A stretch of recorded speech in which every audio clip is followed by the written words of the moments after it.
নিজেকে একটি কথা দিয়ে দিন শুরু করো যে আমি গত দিনের থেকে ভালো কিছু করব। Welcome dear student. আজকে আমরা এই তাপের ঘটনাসমূহ এর আমরা পার্ট 9 নিয়ে আলোচনা করব। তো এই পার্ট 9-এ আমাদের মূল বিষয়টি থাকবে যে তাপের তরলীয় প্রসারণ। ওকে, তো আমরা এখানে হেডিংটা দিয়ে তোমাদের একটু ছকটা বুঝিয়ে দিই, যেটা আজকে আমরা কি শুরু করতে যাচ্ছি। যেমন প্রতিটা ক্লাসে তোমাদের ছকটা করিয়ে থাকি যে তাপের ঘটনাসমূহ, তাপের ঘটনাসমূহ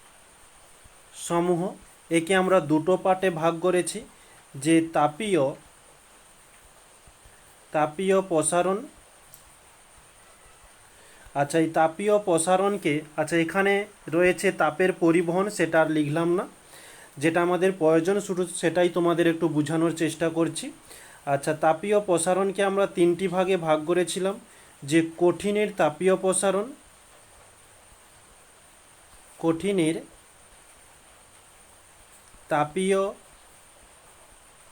প্রসারণ, আরেকটি ছিল যে তরলের তাপীয় প্রসারণ, নেক্সট পরবর্তী ছিল গ্যাসের তাপীয় প্রসারণ। এই কঠিনের তাপীয় প্রসারণকে তিনটি ভাগে ভাগ করা হয়েছিল। একটা দৈর্ঘ্য প্রসারণ, তারপরে হচ্ছে ক্ষেত্র প্রসারণ, আর একটি ছিল আয়তন প্রসারণ। ওকে, আমরা দৈর্ঘ্য, প্রস্থ, আয়তন এই তিনটে খুব সুন্দরভাবে কমপ্লিট করেছি। তো এই কঠিনের তাপীয় প্রসারণে আর একটি জিনিস রয়েছে, জিনিসটি হচ্ছে দ্বিধাতব পাত। ওকে, এখানে রয়েছে কি দ্বিধাতব পাত। আমরা এই দ্বিধাতব পাতটা কমপ্লিট করেই আজকেই আমরা তরলের তাপীয় প্রসারণটা শুরু করব। ওকে, নেক্সট পরবর্তীতে তাহলে হেডিং দেওয়া যাক যে দ্বিধাতব পাত। দ্বিধাতব পাত। এখন এই দ্বিধাতব পাত জিনিসটা কি তোমাদের একটু চিত্রর মাধ্যমে বোঝানোর চেষ্টা করি।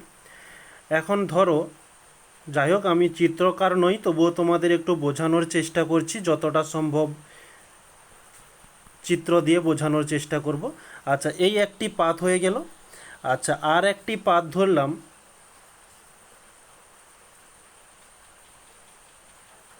এই একটি পাত হলো, দুটি পাত দুটি ধাতু দিয়ে তৈরি। এখন এই দুটো পাত, এমন দুটো পাতকে বেছে নেব যাদের দুইজনের দৈর্ঘ্য এবং দুইজনের প্রস্থ, দুইজনের বেধ বা উচ্চতা যেন সমান হয়।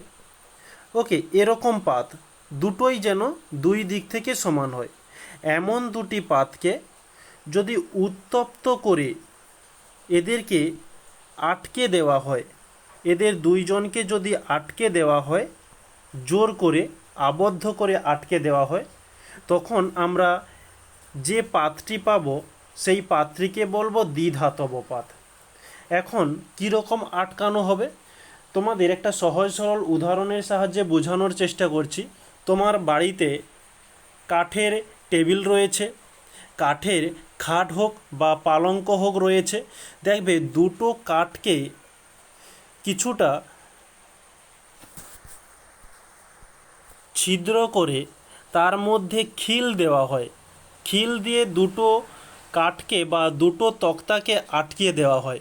ঠিক একই রকমের এখানেও যখন এই লোহার মধ্যে বা এই দুটো পাতের মধ্যে, লোহা বলছি, যে লোহা হোক বা যে কোনো ধাতু, এই দুটো পাতের মধ্যে দুটো ছিদ্র করা হলো। আচ্ছা, একটু কালারটা একটু চেঞ্জ করি, তাহলে তোমরা বুঝতে পারবে। ব্ল্যাক কালার করি। আচ্ছা, এই যে ছিদ্র বুঝতে পারছো, এই দুটো ছিদ্রের মাধ্যমে কিছু খিল দেওয়া হলো। ওই খিল দিয়ে জোর করে যখন এই দুই ধরনের ধাতুকে আটকিয়ে দেওয়া হয়, তখন আমরা একে বলবো রিভেট করা। তাহলে আমরা বলতে পারি এমন দুটো ধাতু যাদের দৈর্ঘ্য, প্রস্থ, উচ্চতা সমান, তাদেরকে উত্তপ্ত করে রিভেট করলে যে ধাতব পাত পাওয়া যায় তাকে আমরা দ্বিধাতব পাত বলে থাকি। তাহলে এখানে লিখব দৈর্ঘ্য প্রস্থ ও উচ্চতা সমান এমন দুটি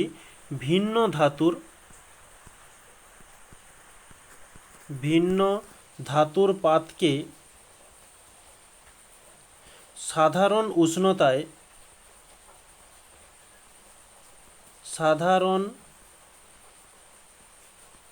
উষ্ণতায় রিভেট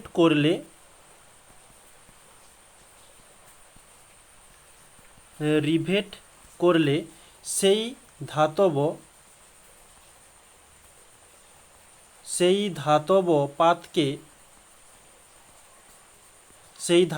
পাতকে দ্বিধাতব পাত বলে। এখন এই রিভেটটা কি সেটাও একটু তোমাদের লিখে দিই। রিভেটটা কি বললাম, যে ওই দুটি আলাদা ধরনের বা ভিন্ন ধরনের ধাতুর মধ্যে ছিদ্র করা হলো, ছিদ্র করে ওর মধ্যে খিল দিয়ে ভালো করে আটকিয়ে দেওয়া হয়। এই যে পদ্ধতিটা, এটাকেই আমরা বলবো রিভেট করা। ওকে, আচ্ছা এখানে ছোট্ট করে তাহলে ওই ভাষাটি লিখে দিই, যে দুটি পাতকে একই জায়গায় বা পাতে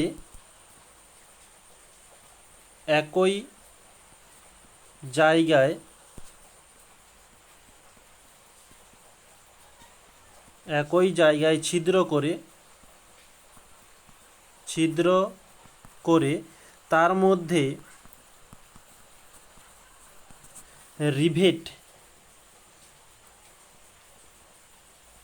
রিভেট বা খিল দিয়ে,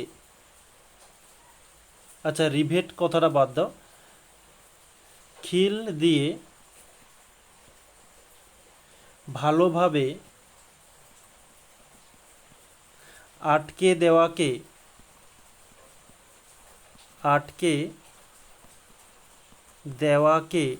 রিভেট বলে। ওকে, এই হচ্ছে আমাদের রিভেট। এখন এই রকম ধাতু আমাদের তৈরি করে লাভটা কি? এখন এই দ্বিধাতব পাতের ব্যবহারটা একটু জানব। ওকে, তাহলে এখানে হেডিং দেই যে ব্যবহার আমরা অনেক কিছুতেই আমাদের চোখের সামনে ব্যবহার করে থাকি, কিন্তু আমরা জানি না। যেমন কি, যে দ্বিধাতব পাতকে, কালারটা একটু চেঞ্জ করি, দ্বিধাতব পাতকে বৈদ্যুতিক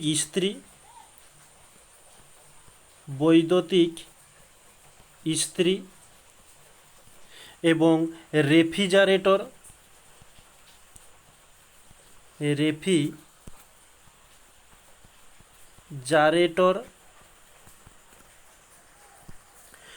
এবং থার্মোস্ট্যাট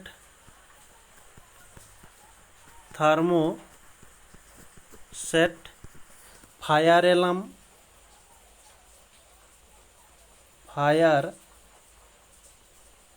অ্যালার্ম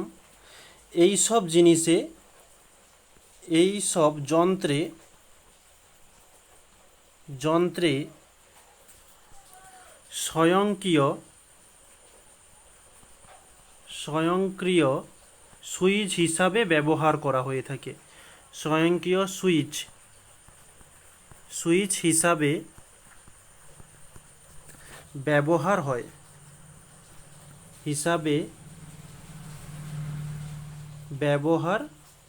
হয়। ওকে, আচ্ছা তাহলে তোমাদের পরীক্ষাতে দিতে পারে যে দ্বিধাতব পাতের ব্যবহার লেখো। ওকে, তো এখান থেকে ব্যবহারটা লিখতে পারবে। আচ্ছা, এখানে বিশেষ কিছু তথ্য যেটা তোমাদের নোট হিসাবে লিখাচ্ছি, একটু লিখে রাখবে নোট। আচ্ছা, তোমাদের ঠিক এখানে যেমন চিত্রটি করিয়ে দেওয়া হয়েছিল, এই যে চিত্রটি, আচ্ছা ধরো এই একটি পাত। ওকে, আরেকবার চিত্রটা অঙ্কন করছি। এটা একটা পাত হলো, আর একটা পাত, এই দুই পাত নিলাম। এই দুটো পাত একে উপরের মধ্যে আছে। এর উপরে সে আছে। এখন এই দুটো পাত দুটো ধাতু দিয়ে তৈরি। এখন যেই ধাতুটির দৈর্ঘ্য প্রসারণ গুণাঙ্ক বেশি সেটি কি হবে, যে বাইরের দিকে বাঁক নেবে। এই ধরো লালটার যদি দৈর্ঘ্য প্রসারণ গুণাঙ্ক বেশি হয়, এটি হচ্ছে বাইরের দিকে বাঁক নিয়ে নেবে।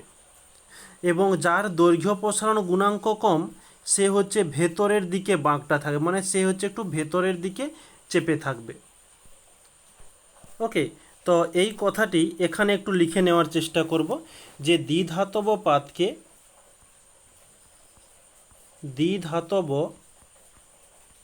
পাতকে উত্তপ্ত করলে যে পাতের দৈর্ঘ্য প্রসারণ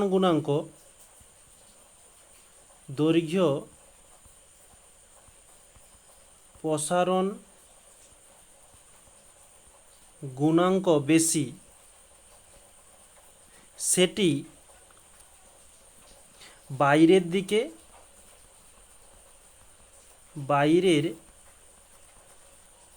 দিকে এবং যার দৈর্ঘ্য প্রসারণ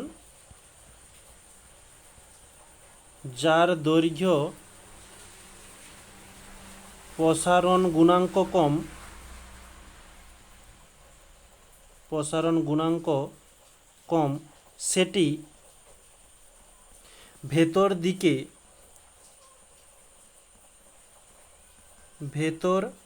দিকে আসে। ওকে, আচ্ছা, এখানে যদি ধরো এই নীলটার মানে এই যে সবুজ কালিটা রয়েছে এর যদি দৈর্ঘ্য প্রসারণটা বেশি থাকতো তাহলে এই পাত্রটি ঠিক এদিকে হয়ে যেত, এবং লালটার যদি দৈর্ঘ্য প্রসারণ কম থাকতো ও ঠিক ভেতরে থাকতো, ঠিক এর উল্টোটা হয়ে যেত। তো এখানে তোমাদের পরীক্ষাতে প্রশ্ন দেয় দুটো পাতের যে দ্বিধাতব পাত্রীর দৈর্ঘ্য প্রসারণ গুণাঙ্ক কম সেটি কোন দিকে বাঁক নেয়। এভাবে তোমাদের শর্ট কোশ্চেন হিসাবে দিয়ে দিতে পারে বা সত্য মিথ্যা দিয়ে দিবে যে দৈর্ঘ্য প্রসারণ দ্বিধাতব পাতে যে পাতের দৈর্ঘ্য প্রসারণ গুণাঙ্ক বেশি সেটা বাইরের দিকে বাঁক নেয়, সত্য না মিথ্যা? অবশ্যই সত্য হয়ে যাবে। ওকে, আচ্ছা, যেমন তোমাদের একটা উদাহরণের সাপেক্ষে একটু বোঝানোর চেষ্টা করি। আচ্ছা, এমন উদাহরণও কিন্তু তোমাদের পরীক্ষাতে আসে যে ব্যাখ্যা করার কথা বলছে, যে বলতে পারে দ্বিধাতব পাত দৈর্ঘ্য প্রসারণ গুণাঙ্কের ওপর কিভাবে বাঁক নেয় একটি উদাহরণের সাহায্যে ব্যাখ্যা দাও। তখন উত্তরটি হয়ে যাবে যে তামার পাত এবং লোহার পাত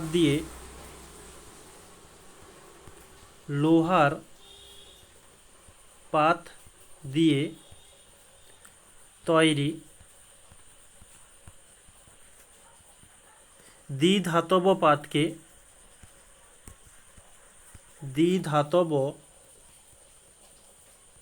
পাতকে উত্তপ্ত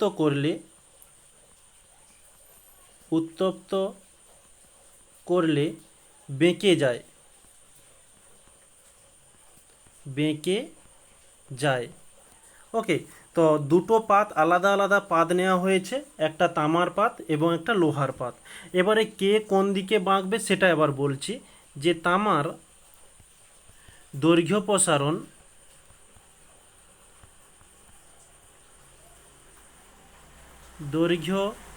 প্রসারণ গুণাঙ্ক লোহার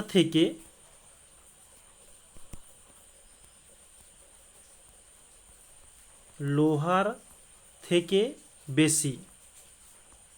ওকে, তাহলে কার বেশি হয়েছে? তামার বেশি। তাহলে তামা যখন বেশি, তামা তাহলে কোন দিকে থাকবে? তাহলে অবশ্যই বাইরের দিকে থাকবে, তাহলে সেটাই আমরা লিখব। আচ্ছা, লোহার থেকে বেশি, তাই বেশি হওয়ায়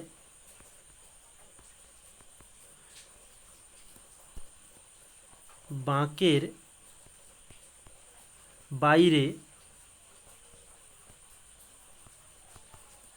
বাইরে তামা এবং ভেতরে লোহার পাত অবস্থান করে। ওকে, তো আশা করছি উদাহরণের সাহায্যে তোমরা বুঝতে পারলে। আচ্ছা, এই হচ্ছে আমাদের দ্বিধাতব পাত থেকে আসা কোশ্চেন। এখানে ব্যবহারও আসে, এখানে এই যে বাঁকের কথা বলেছি বাঁকটাও আসে, এই যে উদাহরণ দিয়েছি উদাহরণও তোমাদের পরীক্ষাতে কোশ্চেন হিসাবে দেওয়া থাকে, এবং দ্বিধাতব পাত কি এই প্রশ্নটাও তোমাদের আসে। কিন্তু এই রিভেট করা এটা আসে না, এটা তোমাদের বোঝানোর জন্য এখানে লিখে দিলাম। ওকে, তাহলে আমরা আজকে এই কঠিনের তাপীয় প্রসারণটা কমপ্লিট করলাম। তো এটাই অনেক বড় চ্যাপ্টারের একটা বড় একটা অংশ ছিল। এখন এই তরলের তাপীয় প্রসারণ, গ্যাসের তাপীয় প্রসারণ, এগুলো হচ্ছে ছোট ছোট অংশ। ওকে, এটা আমরা খুব তাড়াতাড়ি শেষ করব। তাহলে এখন আমরা পরবর্তী স্টেপ শুরু করতে যাচ্ছি, যে তরলের তাপীয় প্রসারণ। ওকে, তো তোমাদের এই ছকটা এই কারণেই তোমাদের সামনে তুলে ধরি, যে কোনটা আমাদের কমপ্লিট হয়েছে কোনটা হয়নি, সেটা ওই ছক থেকে আমরা খুব ভালোভাবে বুঝতে পারবো। তাহলে নেক্সট পরবর্তী হেডিং দিচ্ছি, যে তরলের তাপীয়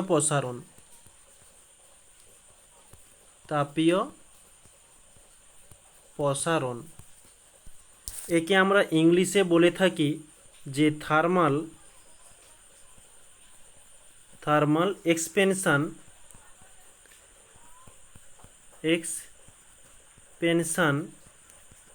অফ লিকুইড।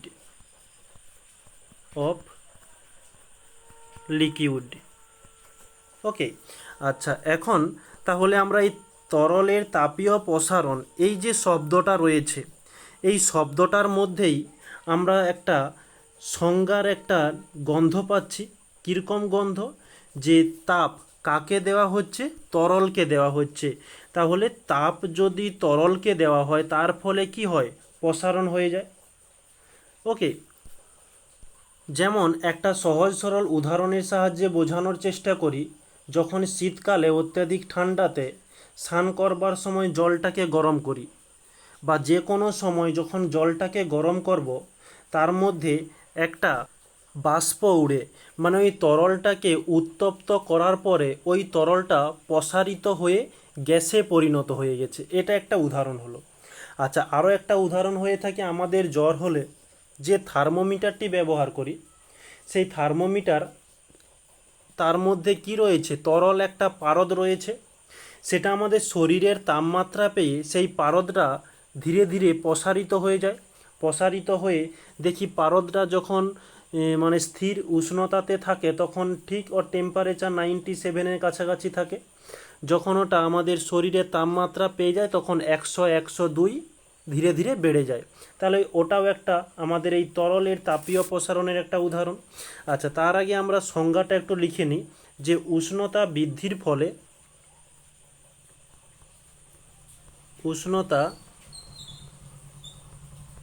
বৃদ্ধির ফলে সমস্ত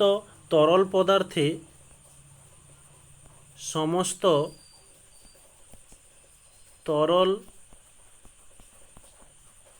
পদার্থের সাধারণত আয়তনে পরিণত হয়। সাধারণত আয়তনে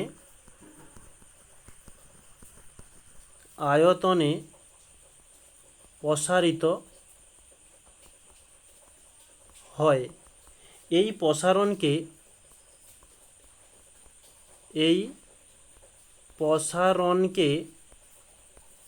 তরলের তাপীয় প্রসারণ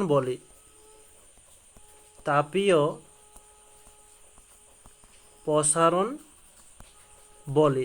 ওকে, আচ্ছা, যেমন একটা উদাহরণ দিই।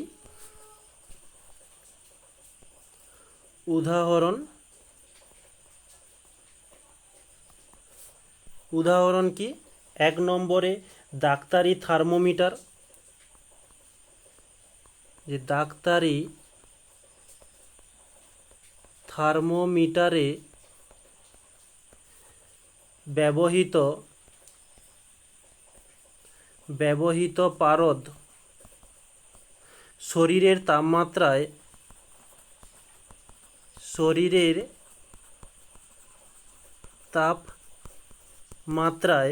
আয়তন বৃদ্ধি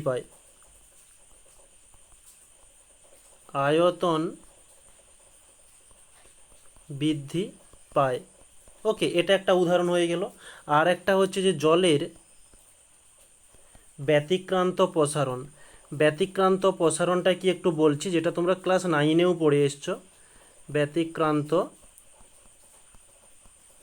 প্রসারণ, আমরা জানি যে জলকে তাপ দিলে সেটা ধীরে ধীরে প্রসারিত হয়, বাষ্পতে পরিণত হয়ে যায়। কিন্তু এই যে জলের যে তাপীয় প্রসারণ আমরা সেই ক্লাস 9-এ একবারে শেষ চ্যাপ্টারে পড়েছিলাম, একটু মনে করার চেষ্টা করবে। যে জল 4 ডিগ্রি সেলসিয়াস উষ্ণতার ওপরে উঠলে তারপরে ওই জলটি কিন্তু উত্তপ্ত হতে শুরু করে। ওকে, এই যে এই ব্যাপারটাকেই আমরা বলছি যে তরলের তাপীয় প্রসারণ। 4-এর নিচে থাকলে ওটা একটা কঠিনের মতো কাজ করে থাকে। আচ্ছা, এই হচ্ছে আমাদের তরলের তাপীয় প্রসারণ, সংজ্ঞা হয়ে গেল, উদাহরণ হয়ে গেল। এখন এই তরলের এই সংজ্ঞাটি লেখার সময় এখানে একটু লক্ষ্য করবে, এখানে দিয়েছি যে আয়তন প্রসারণ। সাধারণত আয়তন প্রসারণ হয়। এখন আমরা যখন কঠিন পড়েছিলাম এই একটা কঠিন বস্তু, তার যেদিকে ইচ্ছা বৃদ্ধি হতে পারে, দৈর্ঘ্যে বৃদ্ধি হতে পারে, প্রস্থে বৃদ্ধি হতে পারে, এবং এতে যে বেধ থাকে সেই বেধেরও বৃদ্ধি হতে পারে। ওকে, এই বেধেরও বৃদ্ধি হতে পারে। কিন্তু তরল তো এর তো কোনো আকার নেই।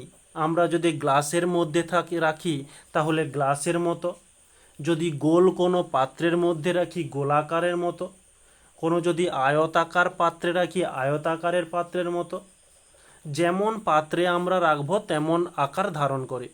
তাহলে জল ছাড়া যে কোনো তরলের কোনো আকার নেই। এই কারণে ওই তরলের শুধুমাত্র আয়তন প্রসারণ হয়।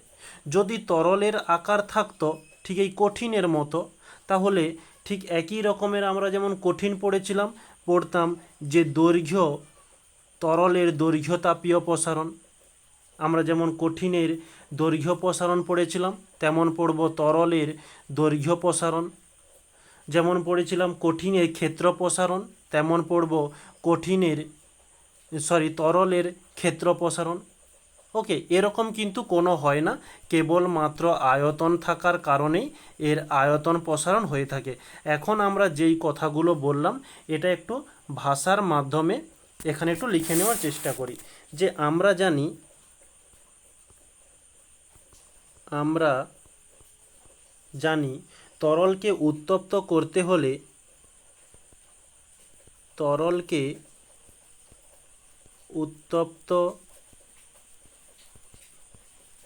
হলে আচ্ছা, এখানে আর একটা কথা বলে দিই। এখন যেটা বললাম যে তরলের কোনো আকার নেই, যখন তরলকে উত্তপ্ত করার জন্য কিভাবে করব? ধরো পুকুরে জল আছে, তাহলে আমি কি পুকুরে গিয়ে তাপ দেওয়া শুরু করব? তা সম্ভব নয়। আমাকে পুকুরের জলটাকে কোনো একটা পাত্রে করে আনতে হবে। ধরলাম আমি এই একটা গোল পাত্রে করে জলটাকে তুলে আনলাম।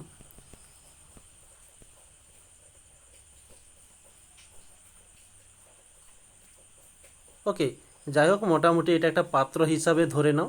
এই একটা পাত্রতে আমরা জলটাকে তুলে আনলাম। এর মধ্যে কি রয়েছে? এর মধ্যে জল রয়েছে। এখন যদি এই জলটাকে উত্তপ্ত করি, কিভাবে করব? আমরা নিচে তাপ দেব, এই পাত্রর নিচে। ওকে, এই পাত্রর নিচে তাপ দেওয়ার ফলে এই জল তো প্রসারিত হবেই, কিন্তু এই পাত্রটিতে যে তাপ দেওয়া হচ্ছে পাত্রেও একটা প্রসারিত হবে। ওকে, এই পাত্র প্রসারিত হয়।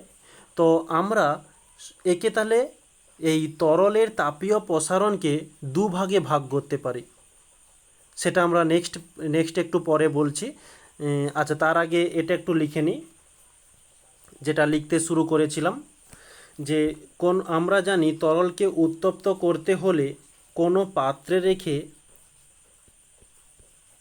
কোনো পাত্রে রেখে উত্তপ্ত করতে হয়। উত্তপ্ত করতে হয়। কেন করতে হয়? কারণ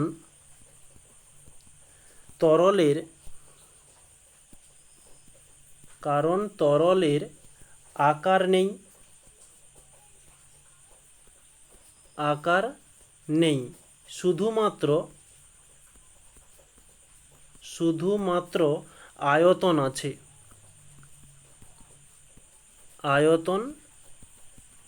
আছে। তাই আয়তন বৃদ্ধি পায়।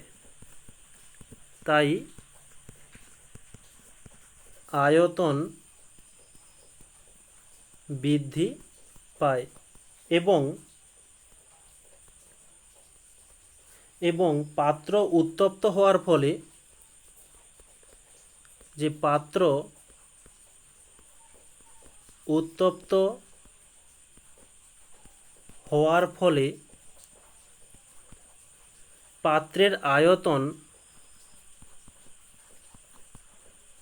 পাত্রের আয়তন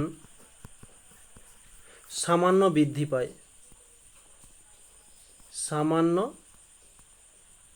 বৃদ্ধি পায়। যেটা এখন আমি তোমাদের বলছিলাম। এখন যেটা সেখানে চিত্রের মাধ্যমে বলতে গিয়েছিলাম তোমাদের এখানে একটু বলি এবার। তাহলে পাত্রটি হচ্ছে আমাদের পাত্র। তাহলে তরলটিকে উত্তপ্ত করার জন্য আমাদের এই পাত্রটিকেও উত্তপ্ত করতে হচ্ছে। তার ফলে কি হচ্ছে? পাত্রটিও প্রসারণ হচ্ছে। এখন তোমাদের বড় একটি প্রশ্ন, যে ধরো আমি যখন একটা পাত্রতে জল রেখে উত্তপ্ত করি, তখন পাত্র তো কোথায় বেড়ে অনেক বড় হয়ে যায়নি। এখন এই কারণে বড় হয়ে যায়নি, যেই পাত্রতে রেখে তুমি উত্তপ্ত করো সেই পাত্রে নির্দিষ্ট একটা প্রসারণের গুণাঙ্ক রয়েছে, যেটা আমরা ঠিক সেই দৈর্ঘ্য প্রসারণ গুণাঙ্ক বা প্রস্থ প্রসারণ গুণাঙ্কে জেনেছিলাম। যে ধরো লোহার দৈর্ঘ্য প্রসারণ গুণাঙ্ক কী ছিল? 36 × 10⁻⁻6। এই লোহাকে, যদি লোহার কোনো পাত্র হয়, ওই পাত্রটিকে এই এতটা টেম্পারেচার দিলে 1 একক বৃদ্ধি পাবে। আর এতটা টেম্পারেচার যদি ওই লোহার পাত্রে জলকে দেওয়া হয়, তখন জল বাষ্প হয়ে উড়ে চলে যাবে। তখন ওই লোহার পাত্রটিকে এতটাই কম তাপমাত্রা দেওয়া হয়, যার ফলে জল গরম হয়ে যাচ্ছে, কিন্তু ওই পাত্রের খুব সামান্য প্রসারিত হচ্ছে। এমন একটা প্রসারিত হচ্ছে আমরা তাকে পরিমাপ করতে পারবো না। খুব সামান্য প্রসারিত হচ্ছে। যখন আমরা ওই পাত্রটিকে খুব অত্যাধিক তাপ দেব, তখন ওই পাত্রটি প্রসারিত হবে। তার আগে ওই পাত্রটি প্রসারিত হবে না, কেবলমাত্র জল প্রসারিত হবে। যখন আমরা, তাহলে এখানে দেখতে পাচ্ছ 2 ধরনের প্রসারণ হচ্ছে। একটা আমাদের 1 নম্বর হয়ে গেল যে তরলের প্রসারণ, তরলের আয়তন প্রসারণ। 1 মিনিট। আয়তন প্রসারণ, শুধু যদি আমরা জলটাকে ধরি, পাত্রটাকে বাদ দিলাম, শুধু জলটাকে ধরলে তরলের আয়তন প্রসারণ হলো। এখন এই তরলের আয়তন প্রসারণকে আমরা আর একটা নামেও জানি। কি নাম? যে তরলের আপাত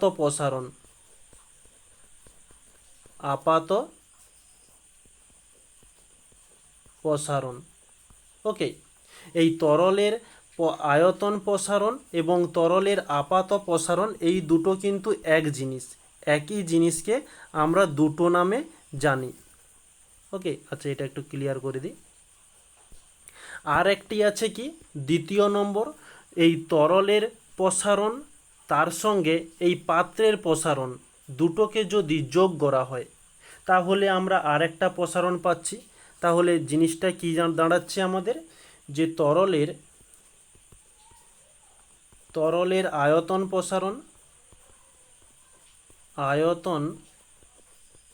প্রসারণ, বা একে আমরা কি বলি, যে উপরে লিখছি, যে তরলের তরলের আপাত প্রসারণ, আপাত প্রসারণ এর সঙ্গে যদি পাত্রের প্রসারণ যোগ করা হয়, পাত্রের প্রসারণ যোগ করা হয়, তাকে আমরা বলবো যে তরলের প্রকৃত প্রসারণ। প্রসারণ এই হচ্ছে আমাদের তরলের আয়তন প্রসারণের প্রকারভেদ। তাহলে আমরা এখানে লিখি যে প্রকারভেদ। তাহলে কয় প্রকার হলো? একটা হচ্ছে তরলের আয়তন প্রসারণ বা যাকে আমরা তরলের আপাত প্রসারণ বলি, আর একটি হচ্ছে তরলের আয়তন প্রসারণ, তার সঙ্গে যদি পাত্রের প্রসারণকে যোগ করা হয় আমরা পেয়ে যাব তরলের প্রকৃত প্রসারণ।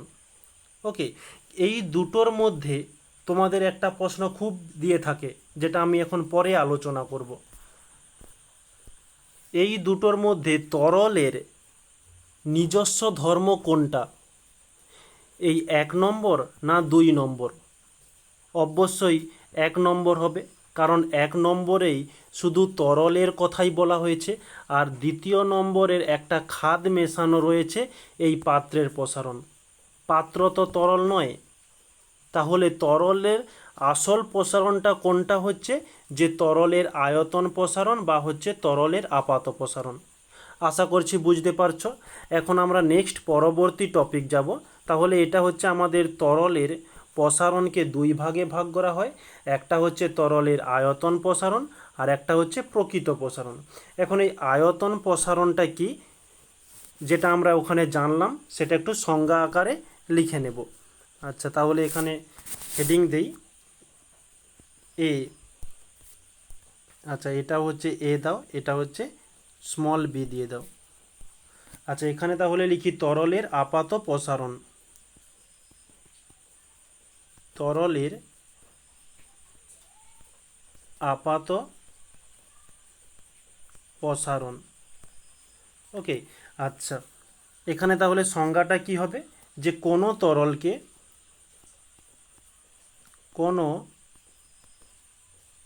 তরলকে যে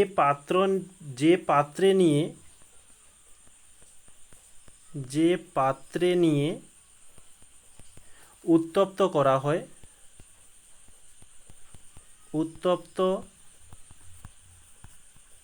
হয়, সেই পাত্রের 1 মিনিট, একটু স্ক্রিনটার সমস্যা দেখা দিচ্ছে।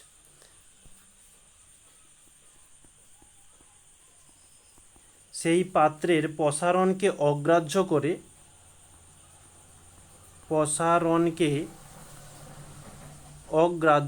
অগ্রাহ্য মানে বাদ দিয়ে দাও, অগ্রাহ্য করে তরলের যে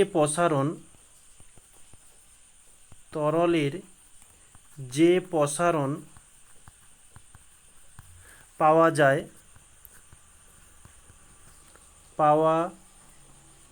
যায় তাকে তরলের আপাত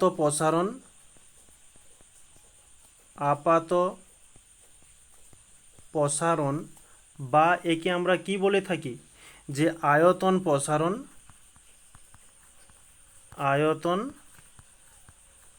প্রসারণ বলে। ওকে, এটা হচ্ছে আমাদের 1 নম্বর হয়ে গেল। দ্বিতীয় নম্বর আমাদের পরবর্তী কি ছিল? যে তরলের প্রকৃত প্রসারণ। তাহলে তরলের প্রকৃত প্রসারণ, এখানে কি হবে? যে কোনো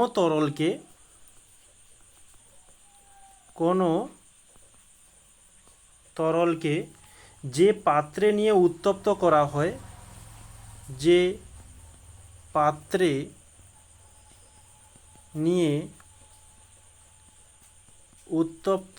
হয়, সেই পাত্রের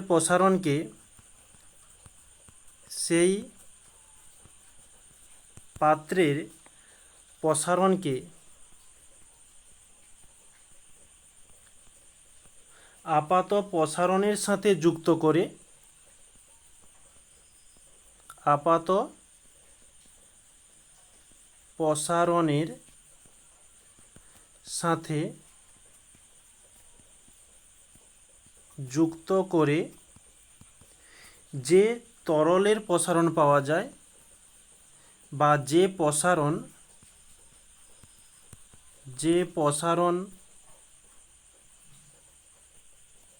এক মিনিট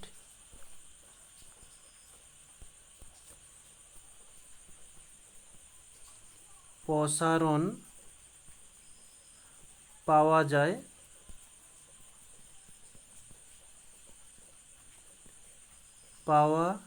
যায় তাকে তরলের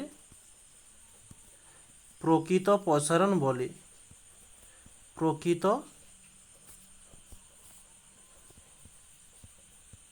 প্রসারণ বলে। ওকে, এই হচ্ছে আমাদের তরলের আপাত প্রসারণ আর তরলের প্রকৃত প্রসারণ। তাহলে এই দুটো তোমাদের আগেই বুঝিয়ে দিয়েছি, সেটা শুধু একটু ভাষা দিয়ে লিখলাম। এখন এই তরলের আপাত প্রসারণ এবং প্রকৃত প্রসারণ কোনো না কোনো কিছু বিষয়ের ওপর তো নির্ভর করবেই।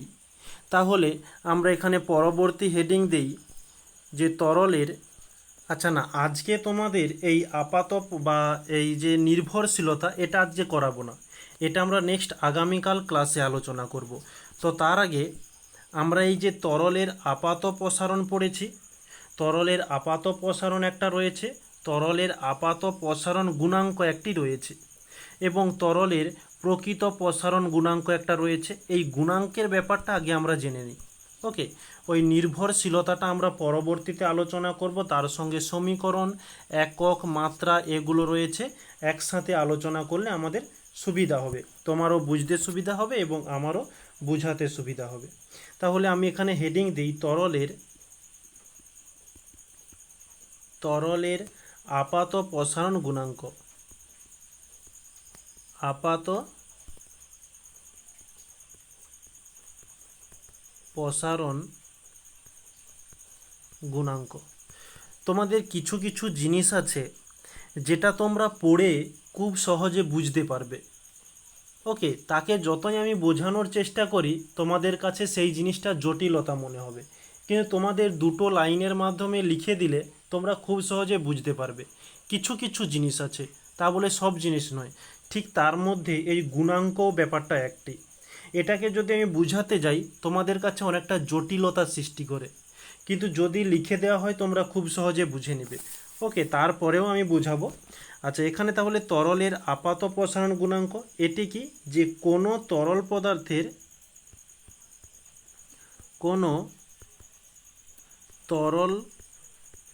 পদার্থের প্রতি একক উষ্ণতা বৃদ্ধিতে প্রতি একক উষ্ণতা বৃদ্ধিতে প্রতি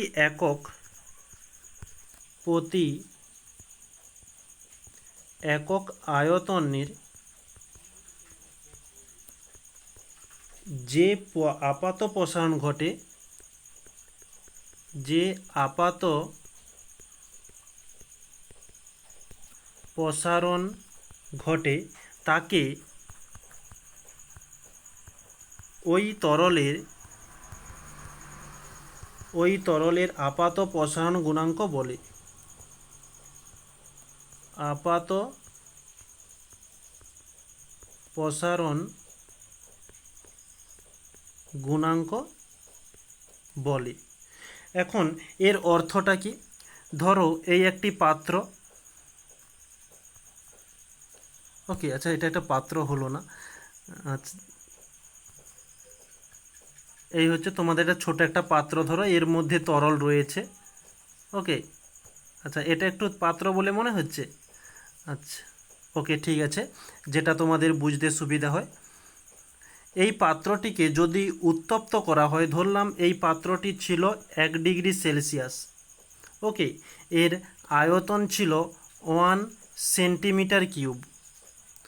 এই পাত্রটিকে প্রতি একক বৃদ্ধি, ওই পাত্রটিকে যদি উত্তপ্ত করে 2 ডিগ্রি সেলসিয়াস করা হয়, প্রতি একক বৃদ্ধি মানে 1 বৃদ্ধি, 2 ডিগ্রি সেলসিয়াস করলে এর আয়তনও 1 থেকে 2 সেন্টিমিটার কিউব হয়ে যাবে।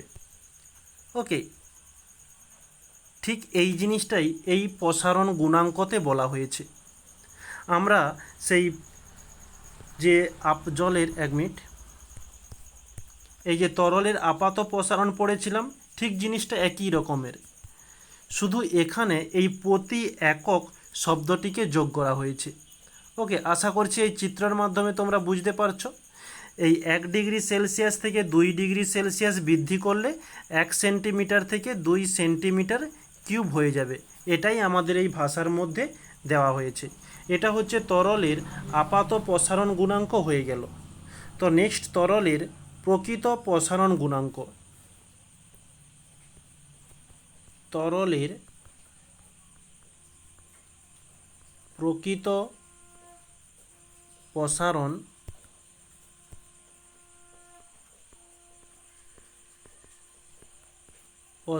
গুণাঙ্ক সংজ্ঞাটি কি হবে? কোনো তরল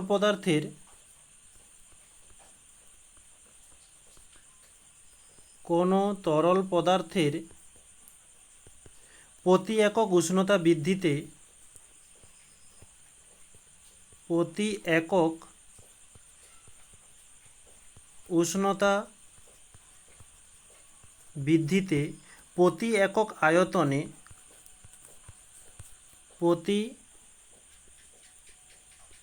একক আয়তনে যে প্রকৃত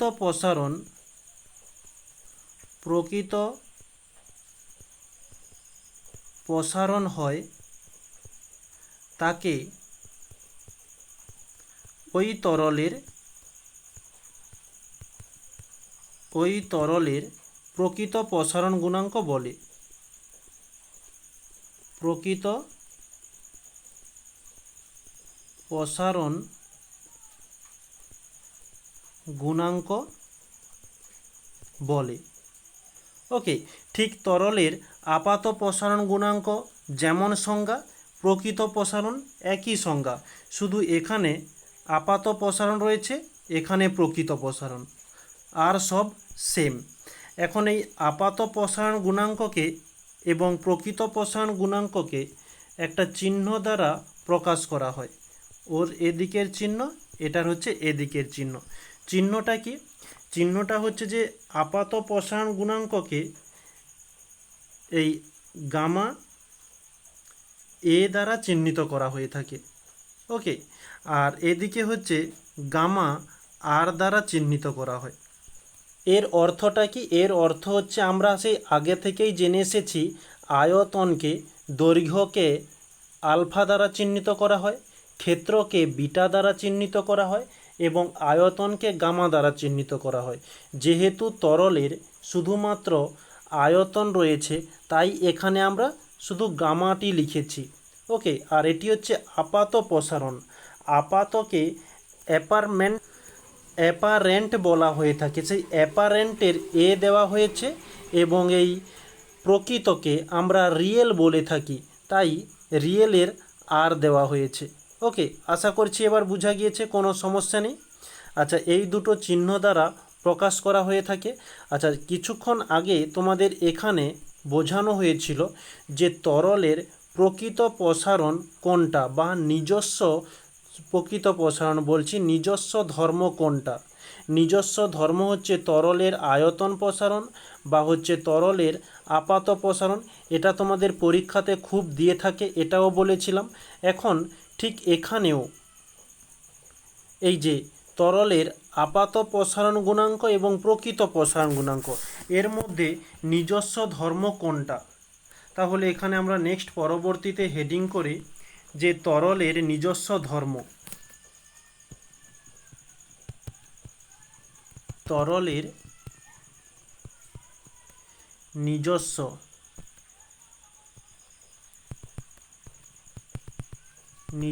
ধর্ম। তরলের নিজস্ব ধর্ম কি? আচ্ছা, এখানে আমি শুধু ভাষাটি লিখছি, ভাষাটা পড়েই তোমরা বুঝতে পারবে। কোনো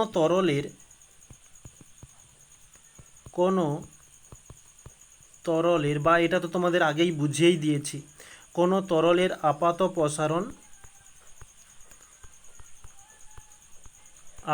প্রসারণ গুণাঙ্ক পাত্রের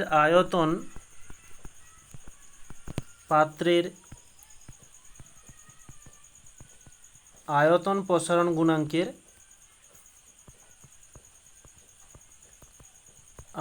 প্রসারণ গুণাঙ্কের ওপর নির্ভরশীল।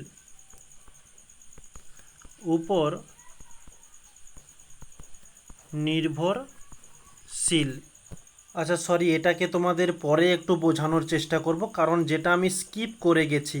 ওকে, যেটা হচ্ছে আমাদের ছিল যে প্রসারণগুলো কোন কোন বিষয়ের ওপর নির্ভর করে, তো ওই নির্ভরশীলতা পড়ানোর পর তোমাদের এটা আলোচনা করব, এটা অর্থাৎ এটা আমরা আগামীকাল আলোচনা করব। ওকে, তো তাহলে তোমাদের বুঝতে আরও সুবিধা হবে, এটা আমরা এখন বাদ দিলাম। ওকে, তো একটু টাইমটা নষ্ট হলো, তো এটা হচ্ছে আমরা এখন ক্যান্সেল করলাম, এটা হচ্ছে আমরা আগামীকাল আলোচনা করব। তো তার পরিবর্তে এখানে তোমাদের একটা ব্যাখ্যামূলক কোশ্চেন জেনে নিই। ব্যাখ্যামূলক কোশ্চেনটা কি, যে তরলের প্রকৃত প্রসারণ গুণাঙ্ক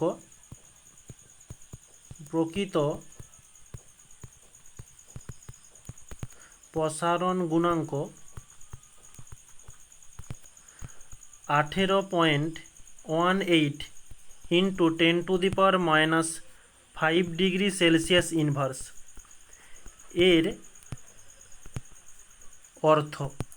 এর অর্থটা কি, যে এর অর্থ হলো 1 সেন্টিমিটার কিউব পারদের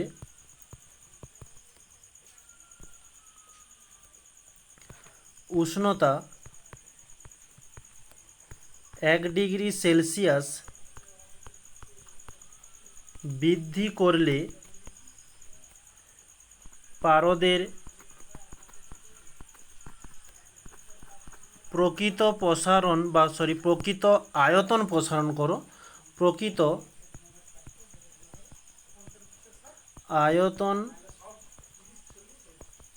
প্রসারণ হয়। আয়তন প্রসারণ কতটা হয়, যে 18.18 ইন্টু 10⁻⁻5 সেন্টিমিটার কিউব। এটি হচ্ছে আমাদের তরলের প্রকৃত প্রসারণ গুণাঙ্ক 18.18 ইন্টু 10⁻5 ডিগ্রি সেলসিয়াস ইনভার্স এর অর্থ। ওকে, এই যে ডিগ্রি সেলসিয়াস ইনভার্সটা দিলাম, এটা তোমাদের আগামীকাল নির্ভরশীলতা বোঝানোর সময় ওই একক মাত্রা তখন এটা বোঝানো হবে। ওকে, তাহলে আজকের আমরা এই ক্লাসটিকে এখানেই সমাপ্ত করব। আমরা এরপর আগামীকাল নির্ভরশীলতা, সমীকরণ, একক, মাত্রা এইগুলো নিয়ে আমরা আলোচনা করব। ওকে, তাহলে আজকে সবাইকে থ্যাংক ইউ বলে আজকের এই ক্লাসটি এখানে সমাপ্ত করছি। যেটা প্রতিনিয়ত তোমাদের বলে থাকি, কয়েকদিন বলিনি, খুব বিরক্ত লেগে যায়। যারা নতুন ছিল এই ক্লাসে তাদের জন্য ক্লাসের নিচে ডেসক্রিপশন বক্সে তোমাদের টেলিগ্রাম গ্রুপের লিঙ্ক রয়েছে, ওখানে জয়েন্ট হতে পারো তোমরা। ওখান থেকে তোমাদের এই পিডিএফটা পেয়ে যাবে, বা কিছু এমসিকিউ কোশ্চেনও তোমাদের ওখানে আপলোড করা হয়, ওখানে তোমরা অ্যাটেম্প্ট করে খুব মজাও পাবে। ওকে, তাহলে আজকে এই পর্যন্তই। সবাইকে থ্যাংক ইউ বলে আজকের এই ক্লাসটিকে এখানে সমাপ্ত করছি।